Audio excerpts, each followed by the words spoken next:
Hello, Hey Boomer listeners. Thank you for joining us today.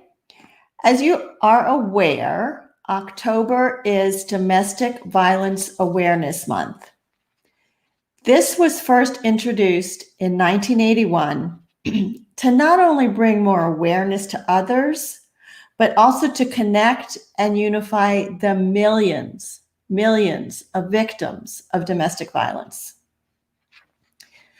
Domestic violence takes place in our nation every minute of every day. It affects not only women, it also affects men and children of all different races, status, religions, and culture. It is not something that victims of domestic violence are generally talk about because they have a fear of what people will think. They have shame, and they also believe that there's nobody that's really going to help them. But today we're going to talk about it. There are many agencies and advocates that provide education and support for victims and their families. Annette Johnson, my guest today, is one of those advocates, and she's going to share her story with us about what brought her to doing this kind of work. Before I bring her on, I wanted to remind you that I am still taking a few students, clients for Turn Your Retirement Upside Down, the coaching program that I put together to help you focus, get engaged, and excited about what comes next in your life. It's an 8-week program. And what we're going to cover are things like the life cycle of transitions. We're going to talk about your visions and values. We're going to talk about your life themes and the changing roles that you have now. And we're going to help work together to craft the ideal life for what's coming next. So if you are interested in talking to me more about that, you can drop me an email at wendy@heyboomer.biz. I look forward to hearing from you. And I also wanted to say, we are building a community here with Hey Boomer. And I just wonder, what community means to you. So for me, community is a place where you feel like you're a part of something. You feel like you belong, and you feel important and like you want to participate. And that's what I feel when I think about this Hey Boomer community that we're building. And I really want you to help me grow this and participate and be part of this community. So I look forward to your comments. I love seeing people come in and saying hi. So nice to see all of you. So be part of this community, help us grow this, and just feel like you are such an important part of this community. Now I'm going to bring Annette on. Hi, Annette. Hi, Wendy. How are you? I'm good. How are you? I'm doing well. I have to tell you, I love the name of this show, Hey Boomer. I am a proud boomer. I need a t-shirt that says proud boomer. I know, right? I need to start getting t-shirts. So thank you for that. Some of you may remember Ken Dolan Del Vecchio. He spoke to us about parenting adult children, and he introduced me to Annette, for which I am forever grateful, because we just absolutely hit it off. And I want to share Annette with you all, but I also want to tell you a little bit about her. Annette is an accomplished global professional development strategist. She is a leadership coach for women, and she also is a diversity and inclusion champion with 30 years experience in a Fortune 100 firm. Annette's diverse background encompasses employment-related dispute resolution, business ethics, and compliance. She has designed and facilitated programs for over 300,000 individuals, wow, across the US, Canada, Mexico, Asia, and Europe for both major corporations and nonprofits. I think I have to correct that number. It's 30,000. 30,000. Yes. 300,000 is like, oh. 30,000. Still, 30,000 people. That's a lot of impact that you've had. Very cool. Annette is also the author of a book called Fly, F-L-Y, Forgive and Love Yourself, which is currently available on Amazon. And she also is the host of a new podcast, which I loved when I watched, and it's called Living in the Good Space, Conversations on Thriving Wherever You Are in Life. I love that too. Thank you. Annette also grew up in a home where her mother was the victim of domestic violence, and we're going to talk more about that in our discussion. Annette, is there anything that I left out that you want to add about your background or your family or anything like that? No, I think that's a mouthful, right? It is impressive, yes. Thank you. Well, all right. So, ready to dive in? I'm ready. Okay. So, to give us some perspective, can you give us a little background about what impacted you to kind of push you in this direction of starting to work in advocacy around domestic and intimate partner violence? It was a long journey, and I was thinking about how to answer this question as concisely as possible. But it really started, it's kind of multiple legs to this. So I was preparing for my 50th birthday, preparing for my mother's 80th birthday, and also in the middle of being certified in coaching. And so there was a lot of significant transitions that were going on in my life. I was really looking to make peace with a lot of things. I wanted to enhance my relationship with my mom. And I really felt like, turning 50, it was such a milestone. Can't believe that was 10 years ago already. It was such a milestone that I really wanted to spend time doing some self-examination and reflecting and thinking about how I could be more intentional going forward. And so the life coach training preparation really, really helped.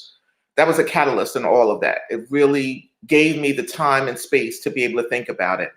And so what emerged out of that is my experience as a child with the domestic violence. It was the critical component of my childhood. So there was really no way that I could do the deep dive without looking at that. And so I did. That led to therapy. I was in Penn Station one day on my way to do work for the company that I worked for at the time, and struck up a conversation with a woman.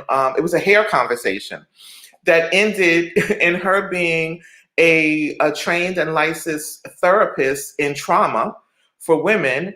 One thing led to the other. I wound up in her office, I don't know, within 3 or 4 months, and I spent 2 years with her. So in addition to the coaching, I spent time with the therapist, because they're two very different things.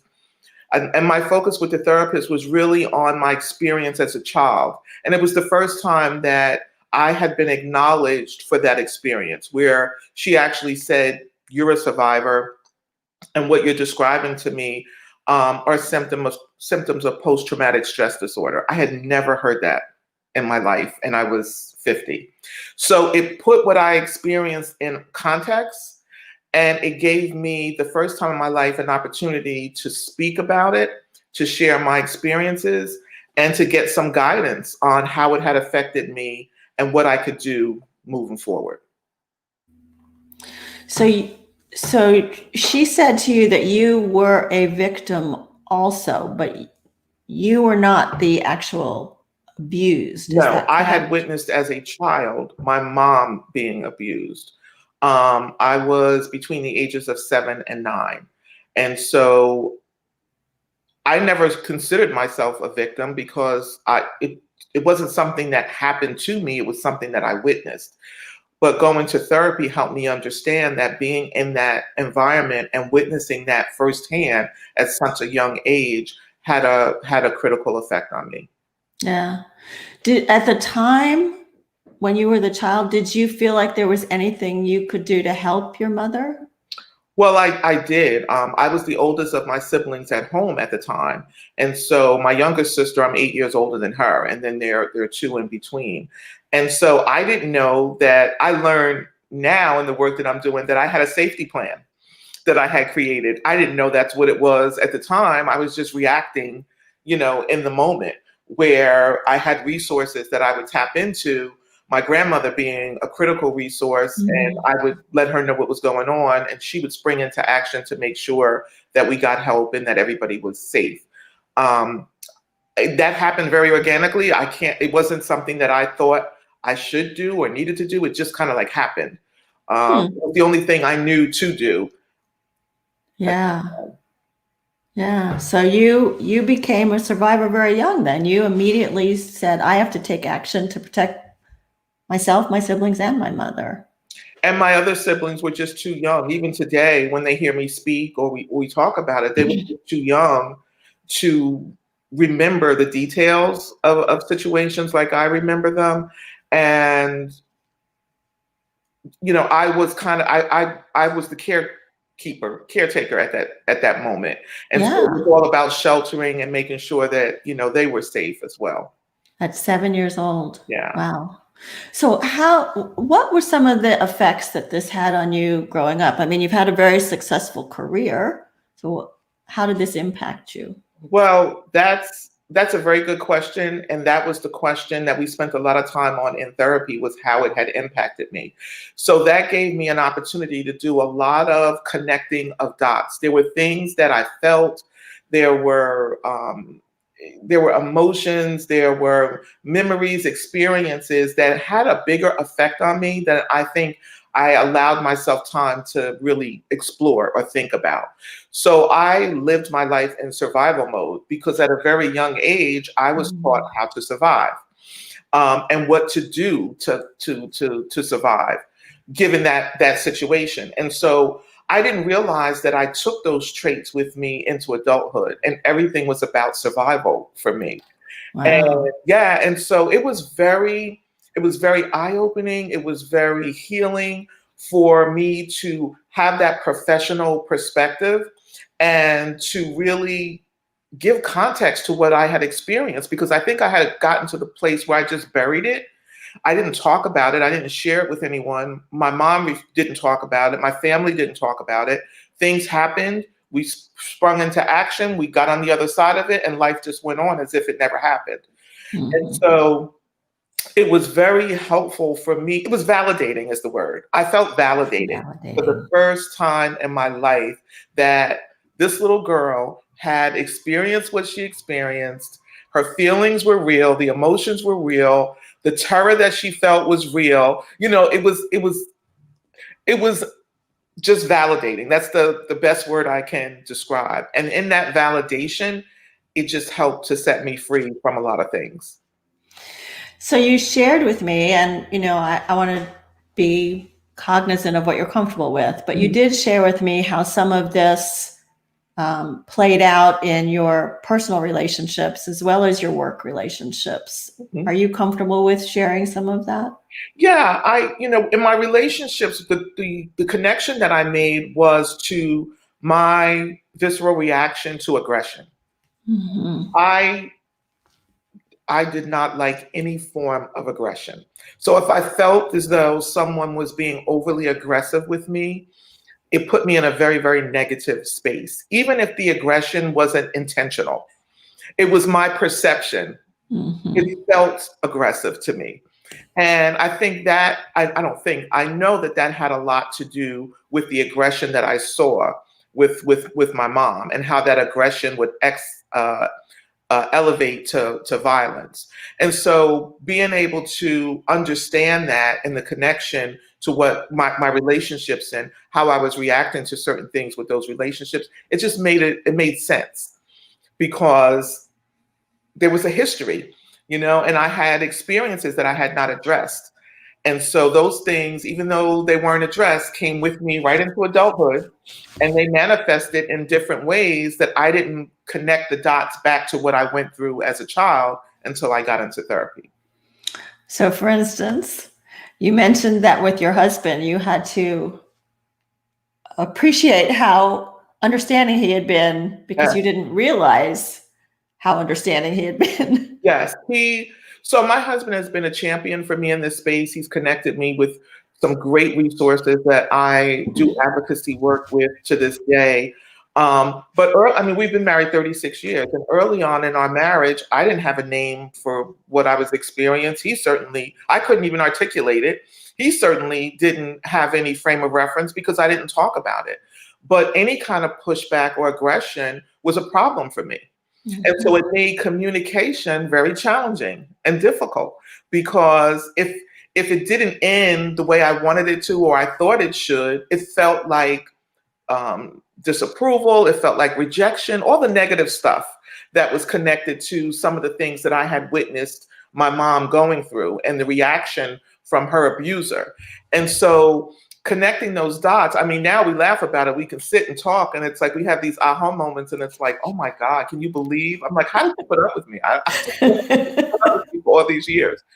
But he was always very supportive.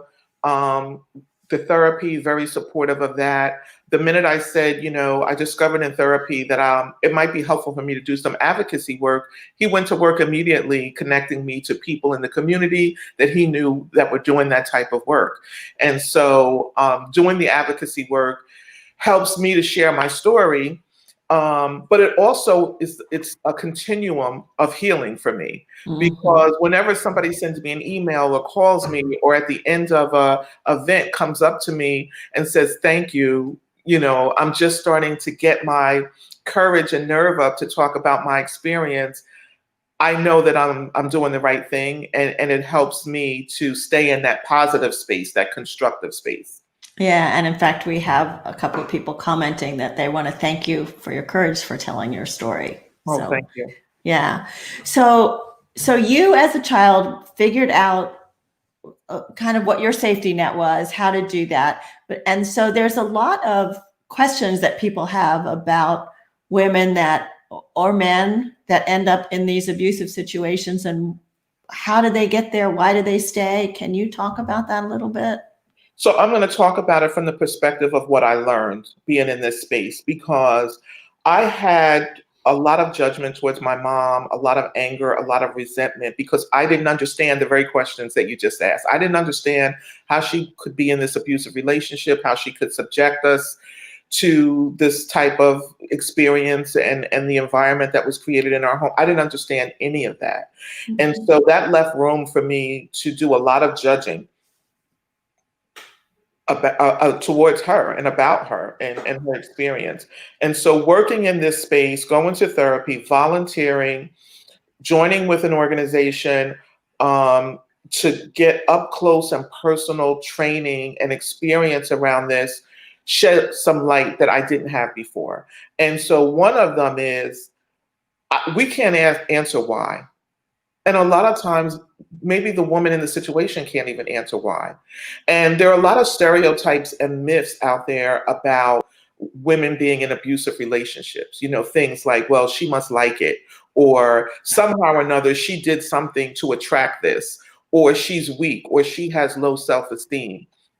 And that could be nothing further. There could be nothing further from the truth. I've met women who are professional, highly educated, senior levels, economically sound, great lives, that have wound up in situations where they were connected to someone who was abusive. And they didn't set out that way. It wasn't like they went on a dinner date and somebody slapped them or abused them at dinner. It was something that revealed itself over time. And so I think the worst thing that we can do is to try to answer that question for women in that situation, or to judge them in any way as to why they're there. Because no one sets out, that's not a goal, as far as I know. I have not met one woman who had a goal of being connected to an abusive partner. Right. Yeah. And what I've read about it is, they start out as very charming typically. And Absolutely. And if you look at abuse, even more broadly, that's what happens. People wind up being in situations where if they had known, then they wouldn't have made that choice. right. But they didn't know, and they found out over time. And then being in the situation, there's so many factors. We talked about this a little bit. Now that I'm older and I've been doing this work for a while, I look back, I can't imagine what my mom went through. If it Mhm. was that hurtful and painful for me, and if I've had such a difficult time digesting what I experienced as a child, I can't imagine what she went through emotionally and mentally. I know what she went through physically, but I don't, mentally and emotionally, we didn't talk about it, but I could only imagine, and I can understand why she didn't talk about it, because there's so much shame that's associated Right. with it. And there's so much judgment that's, passed on women. I've even experienced judgment, in my circle. People have questioned. As a child, you've experienced judgment? Well, as an adult now sharing my story, I've experienced Really? judgment, because it's not, it's so one thing I tell people, I share my story. When I put my book out and I started doing this, I had a conversation with my mom and I said, this is very important to me. It's a part of my healing. And I knew, I had discovered that I wasn't going to be able to get that from her because she wasn't in a place to be able to do it. And so Hmm. I had to respect that. I could not drag her along with me.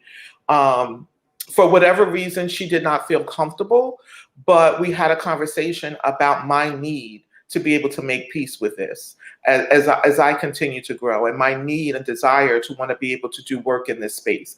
And so she was okay with that.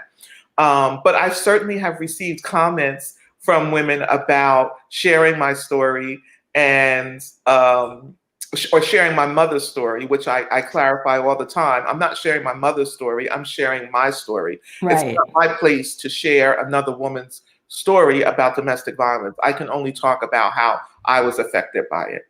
Yeah. And I think that is an important distinction. Yeah. Um, we've both been trainers in the corporate world. And one of the trainings that I was exposed to was how to recognize victims of domestic violence in the corporate setting and what to do about it. Have you had experience with that? Yes, I went through the certification training that touches on a lot of different aspects. And there are signs. It's such a delicate situation though, because you don't want to assume Right. that someone is being abused and they're not, or you don't want to force someone to share their story or put them in an uncomfortable situation, because that's only going to create more distance. And so any chance that you do have of maybe helping them, by forcing them when they're not ready is going to create more distance. And so that's why I do the work that I do, because I think education and awareness is so important. And the more platforms that I am associated with that allow me to do that, that's what I do. Because you never know who's listening. You never know who's going to see the recording or hear something that will prompt them to make that shift and to seek help and to start exploring and asking questions. But there are certainly warning signs. The obvious are physical. I mean, seeing someone come in with a black eye and tons of makeup, or maybe someone who's very withdrawn, not comfortable speaking up, being around others. I've certainly had my share of experience, real life experiences at work that obviously I can't talk about, where there were women who were being abused and that abuse was starting to show up in work. And so there are definitely strategies and resources that companies have in place to help women. So if there's somebody who's listening and is experiencing that, you can certainly reach out to your employee health organization at work. And if they don't have someone on staff, they're certainly connected to a resource that they've engaged that can be available to help you start to think about, how do I process and deal with what I'm going through? And what are some of the options for me to exit safely? And Annette, what if somebody who's listening feels like this could be affecting their sister or their mother, are there ways that they can offer help without alienating them, as you said? Yeah, so for me, I think being educated is the best thing that you can do, because I think the natural part of us, let me talk about me. I'm reactive. So I know if someone close to me in my circle of friends or family member comes to me and says, this is happening, I'm going to immediately want to defend them. I'm going to be outraged. And I'm going to Right. immediately want to insert myself into that process. And that's the love and the care that we have. But what we have to do is step back and make sure that we are educated on the best way to be able to help them. So you can use the same resources that are available to women who are in abusive relationships to get that education. And I encourage people to call the hotlines, to go to the websites, to talk to professionals who are experienced at dealing with situations like this, and say, I know of someone in my circle and I think they're being abused. This is why I think that. These are some of the signs. What do I do? What is the best way for me to help that person? Because now you're getting advice from the experts. They are trained and skilled at doing this. Because once a woman decides, and this is what I learned over the years, once a woman decides to leave, that's the most critical and dangerous time. Mm-hmm. And so you want to make sure that you are giving the best advice and guidance in terms of preparing for that exit and getting the help and resources that they need. So as much as we may want to do it because we love and we care for the person, we really need to rely on the experts to help guide us in that situation, because we want to make sure that the woman can exit as safely as possible. Yeah, and I think that's really important what you just said, that's the most dangerous time. So get the help. Don't just run in there and grab them out of the situation. And that's a myth. That's a stereotype. Just leave. Well, why don't you Yeah, just leave? Well, right. if a person could just leave, they would. It's not that simple. And we want people to leave, but we want them to leave in the safest way possible. So we want them to have a safe exit strategy, and they can do that with the proper guidance and resources. I just put up the hotline number, website and phone number there, and I'll leave it up for a little while. But you have a conference coming up. Yes. And it's called Denormalizing and Deconstructing Abusive Relationships. Will you tell us a little bit about the organization that's doing that and about the conference? Yeah, so Ocean's Garden, I met the founder, Makai, last year. She invited me to speak at her annual event, and she brings women together around this very topic. How do we empower and support each other in the various phases or transitions that we're going through as it relates to abuse. And wonderful conference that she puts on every year. And so she invited me to join her board of advisors. And so I am working with her now on taking her organization to the next level. It's a nonprofit organization. And so one of her first events with her new board is this Denormalizing and Deconstructing Abusive Relationships. It's going to be held October 24th. It's virtual. You can go to Ocean's Garden, and I'm going to spell it. Can you spell that? OSHUN_S Garden. You can go to oceansgarden.org, or you can go to Ocean's Garden Facebook page or the Fly Coach Facebook page to register. And it's going to be a 1-hour event. We have a panel of advocates that are going to be joining us. I'm going to moderate the discussion, and we're going to talk about these myths and stereotypes that are associated with, intimate partner abuse, and the things that women go through when they find themselves in these situations. So we want to demystify it, and we want to talk about these myths that are not real and stereotypes, and how we can be more supportive and continue to elevate this topic so that we can eradicate the violence against women. So we have the panel consists of women who have experienced domestic violence. We also have a male's perspective, and Shavar Jeffries uses his voice consistently in powerful ways. to bring awareness to this. And we're going to have a conversation about what we can do. Yeah, I've registered for it. I'm really looking Oh, forward. thank you. Thank Yeah, I'm looking forward to it. We did have one comment that we haven't really addressed, and I guess I'm sorry that we haven't, Rob. He talks about it's not just physical abuse.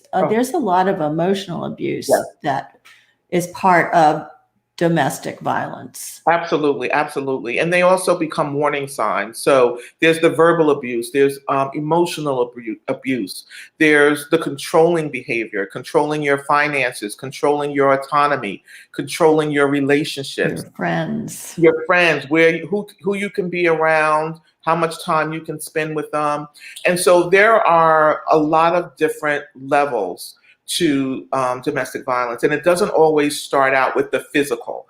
Most times it evolves into the physical, and it starts with some of the warning signs around your finances being controlled. You know, you not seeing a paycheck, or you not being able to spend the way you want to spend. That's all being controlled for you.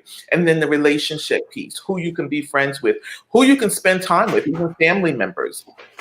Really controlling your circle and making sure that you are only spending time with and how your abuser wants you to. The finance, you know, like I said, not having any control over your finances whatsoever. The verbal abuse, you know, name calling. And it's interesting because every now and again I'll have a conversation with someone and they'll say, yeah, no, my partner has never physically hit me. Mm-hmm. He's punched a hole in the wall occasionally. And I'll say, well, how did that make you feel? Did that make you feel fearful? You know, do you have anxiety when you think maybe he's going to get angry and throw something? And so they're all connected. Those things are connected, and they build, you know, they build off of each other. So as I was preparing for this and reading about all of that, like my question is, there's got to be degrees. So my two marriages were both very controlling, jealous, you know, a lot of that going on, put downs, some of that too, but it never got to the point of physical. I mean, there was a lot of loudness and it was scary. I would never think that's a domestic abuse, but is there, I mean, where's the line? What do you say to that? Well, and this is me speaking, right? I'm not speaking on behalf of an organization or anyone, but I think you have to be able to assess your relationship holistically, right? And ask yourself, is this a relationship that I am happy in, that I feel safe in, that I feel respected, that I feel loved?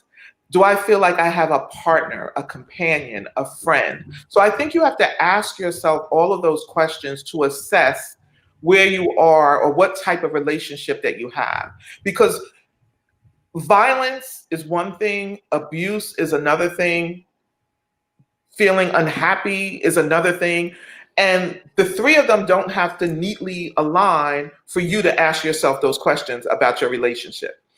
And so if you are in a relationship where you don't feel safe, and safe doesn't have to always be physical. Right. It could, I don't feel safe in sharing my ideas. I don't feel safe in expressing my opinions. I don't feel safe in being my authentic self.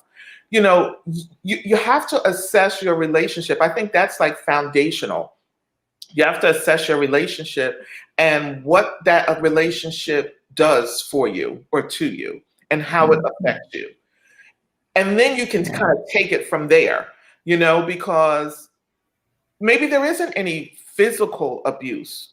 Maybe the person never did anything and you're not afraid of them ever physically harming you.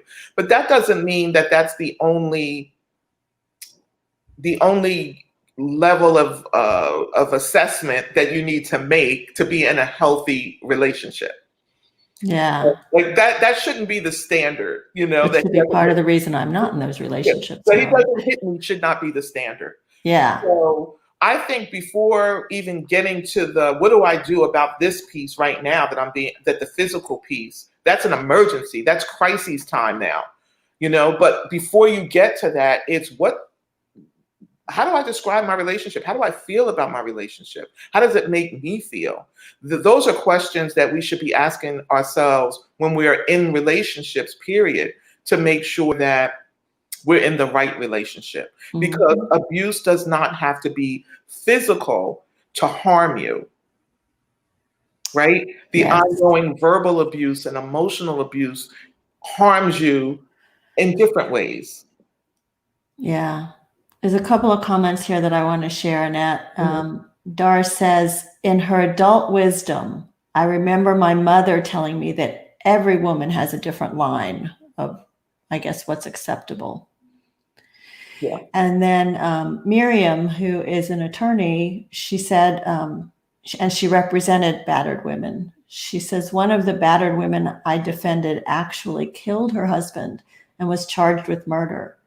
It was the only way out to survive. The jury acquitted her because they understood. Wow. And she adds that you are so helpful to understanding the whole problem. And of course, men can be victims of abuse too. Yes, and I hear that all the time. Yes, men can be victims of abuse. However, the overwhelming amount of abuse that's happening is against women and transgender women.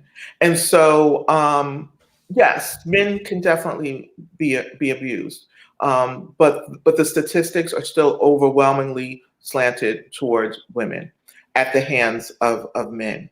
And when you talk about, in the advocacy space, when we're talking about, well, what do we need? What can we do? I think one of the things that can be extremely helpful is men's perspective, men voicing their values against domestic violence. And I've met some men who have organizations that they're building, or they volunteer with women's organizations, and they are lending their voice and they're lending their time because they understand how important it is to speak up against this. And I think we need more of that. We need to hear from men who their values are different and they don't believe in violence. They don't believe in hurting women or harming women. And I think it would be helpful to hear those voices more loudly and more clearly. So Kathy asks, what help is there for the abuser to help them stop being abusive? Well, I think if an abuser feels that they have a problem, whether it's a mental problem, emotional problem, etc., the first thing that comes to mind for me is therapy. Or if they have a substance abuse problem that might be driving it. It really depends on what they see as the root of the issue, right? And that could be so many different things. And I dare put myself in a place of expertise for that.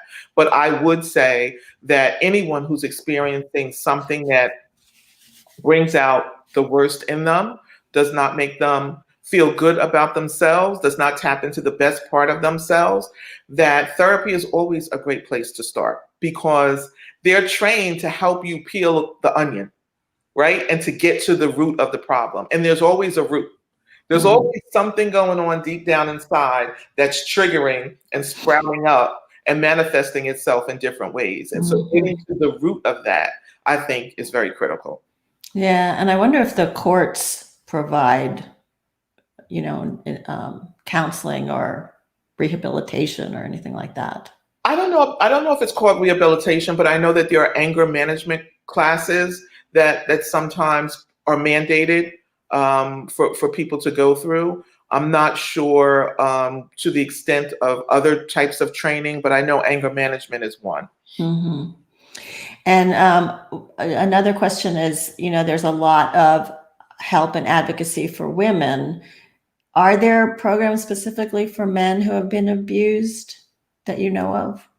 There are. I have heard of organizations that support men. I do not have the resource information for that, but I'm sure if you Google it, it will come up. And I think that there are more and more men's organizations that are being developed, nonprofit organizations, especially to get to young men, to help them deal with their emotions and to be more proactive and constructive with maybe some of the things that they're feeling and experiencing, and to help change this narrative for Right. young men who are coming up and who are coming out of these homes. The whole reason why I got involved with this is because I wanted to be able to speak about how it affected me as a child, because I felt like that was missing in the conversation, because children are deeply affected by this. They're losing both of their parents.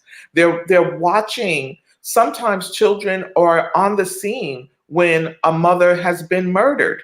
So the effects of this on children emotionally and mentally it can be dire if they don't get the help they need immediately.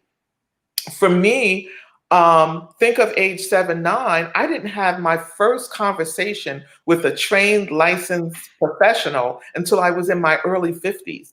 Isn't that amazing? That's a long time. Mm-hmm. No conversation. I was completely silenced. I didn't even feel I had a right to be able to speak up about it. Mm-hmm. So I think the early intervention is so critical for children when they're experiencing that, and they're able to start, how they say, unpacking it, have somebody help them unpack what they're seeing and what they're feeling and experiencing at an early age. So that, so that they're not carrying that with them through adulthood. Well, I'm so grateful that you got that help. So it inspires you for your book, Yes. Fly, and it inspired you for your podcast, Living in the Good Space. Can you give us a little insight into both of those? Sure. So the book, I had this idea about the book years ago when I got into coaching. One of the things when you go for certification is you're coached. That's the training. So you are coached one-on-one, you're coached in groups. And so it helped me to continue this journey of seeking inner peace. I wanted to make peace with these things. And I saw that there was opportunity for me to show up differently. In my senior years, I have a vision for, my life and how I want to live. And so this has all been the work in progress to do that. And writing the book was very therapeutic for me. It helped me to sit down and really put a mirror up to myself. And the writing, it helped me. It helped me identify what I was feeling. And it also helped me to write my vision for myself going forward, who I wanted to be. And I spent a lot of time naming the things that I was experiencing. So I held myself accountable in the book. And I identified the aha moments that I had about myself. And so by the time I was done writing it, I felt like I had literally shifted from a place of quicksand where I felt like I had tried to get out and then I was getting sucked back in. And so the book helped me to climb out and to align myself with a team of resources to help me continue the work. And then Living in the Good Space, the podcast, is kind of a continuation of that. And that was prompted by the beginning stages of the pandemic. And I thought, how do you stay positive when you feel like everything around you is chaotic and is going crazy and there's so many uncertainties? How do you keep yourself motivated? How do you keep working towards your vision and your dreams when you feel like you don't even know what tomorrow is going to bring? And so again, it's all about shifting from that negative pool of energy into positive and seeing the world through a different lens and your experiences through a different lens in a way that keeps you productive and keeps you engaged and keeps you positive and working towards the things that you want. Yeah, I think we got inspired at the same time during the pandemic to do our shows. Yeah. And on your show, you talked about a range of topics that you were going to cover that, impact our lives. Anything from parenting to retiring to thriving to eating. Yes. Yeah. So I look for guests who are doing what the show talks about, thriving no matter where they are in life. So they are using their skills, their resources, they're leveraging their strengths to to be positive and to thrive. You know, when I look back over my life, I was in survival mode for decades. Decades. That's all I could think about was surviving. I need this and I need to do this to get that. I never took the time out to think, I don't have to be in survival mode anymore or all the time. There are times where you do have to do that, but there are times where I can think differently and I can think about the thrive, you know, how do I thrive? Mhm. Because that requires something, a different skill set, right? You're tapping into different levels of energy and skills when you're thriving versus surviving. And so the guests will share from their different perspectives what's working for them, in hopes that our listeners will hear or discover something that will help them go to that next level of thrive. Yeah. Well, I've got the YouTube. I've had that up there. So y'all look at that. It really is a good show. And Yeah. oceansgarden.org or theflycoach.com, denormalizing and deconstructing abusive relationships. It's this Saturday at 1. Yes. Sounds like a great panel. So I'm really looking forward to that. I always ask my guests, Annette, if there are 1 or 2 takeaways that you would like to leave them with. Okay. I think one of the main takeaways is if there is someone who is listening right now or watches this recording and you are in an abusive relationship and you're not sure what to do, you can't even begin to see yourself on the other side of it, I would encourage you to reach out, find a safe place. Maybe you might have to use someone else's phone. Maybe it's when you're at work, you call, but find a way to reach out to one of the resources and have a conversation with them about your situation so that you can get some objective guidance and you can hear from experienced and trained people. Like, this is what they do. This is what they're dedicated to. This is what they do. They help women survive. They help women shift out of situations in the safest way possible. So I would encourage you, make that your first step. You know, you can do that in a private way without anybody knowing, and you can have that conversation without even sharing your identity to just get some guidance. And the other thing I would leave is know that love does not hurt. You were not created to live in fear. You were not created to be abused. You were not created to be in a home environment where you're afraid to go to sleep, where you're afraid to be who you are. You're not created to live in fear. And so love yourself enough to seek help and to begin to take the steps that you need to move forward. That's beautiful. Thank you. Such an important conversation, Annette, and I really appreciate your courage and your honesty in sharing all of this with us. And Wendy, thank you. Thank you for creating Hey Boomer. I appreciate you having me on as a guest and having this conversation. I'm a work in progress. Every conversation makes me a little bit stronger and a little bit more confident. And so thank you very much for having me. Oh, you are so welcome, and thank you. I'm going to leave the hotline website and number up there while I tell you about our guest for next week. Her name is Kay Coughlin, and Kay has a dream to create a world that is generously inclusive of all adult generations. Her company, which is called Facilitator on Fire, offers 2 primary services. She does workshops and seminars to end age bias in the workplace, and she also does caregiver coaching. And what we're going to talk about is being a caregiver. So many of us in the boomer generation are already caregivers or will probably become caregivers for our parents. And it can be, and some of us also might still have children that we're taking care of. So it could be a very difficult situation. Kay has written an ebook about that. She is actively working with people in that space. So I think that will also be a very important conversation in a different way than this was. One more thing, I just wanted to say one more time, if you all are interested or anyone is interested or knows somebody who might be interested in turning your retirement upside down, please have them drop me an email and we can chat about what that might look like. And I always like to end with a quote from C.S. Lewis. And C.S. Lewis said, "We are never too old to set another goal or dream a new dream." Yeah. So I hope that you all will continue dreaming with us, participating in the Hey Boomer community. I am so grateful for all of you, and I look forward to seeing you next week. My name is Wendy Green, and this has been Hey Boomer.